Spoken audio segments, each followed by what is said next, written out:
আমার প্রশ্নটি হলো, আমার বাবা একজন কৃষক, প্রতি বছরই ধান সহ বিভিন্ন ফসল আবাদ করি।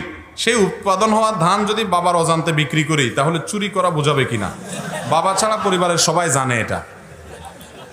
ভাই, বাবার জিনিসও যদি তার অজান্তে নেন, ওটা চুরি হবে। বাপের জিনিস দেখে আপনি বিক্রি করে ফেলবেন, তারে না জানায় না, এটা হবে না।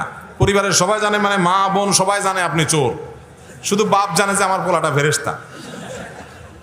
তো এটাতে কি লাভ হলো? না ভাই, এটা করা যাবে না। বাবার জিনিসও তার অনুমতি ছাড়া আপনি বিক্রি করতে পারবেন। হ্যাঁ, আপনি এখনো অপ্রাপ্ত বয়স্ক, আপনার ভরণ পোষণ দেয় না বাপে, আপনি সেই জন্য তার থেকে আদায় করেন, এটা তো ভিন্ন ইস্যু, এরকম তো না। অতএব বাবার জিনিস নিজের অজান্তে নেওয়া যাবে।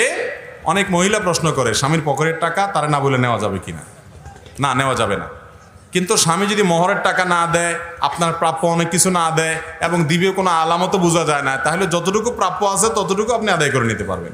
তাই বলে আবার চুরি করে ধরা খায় আমার দোষ দিয়েন না।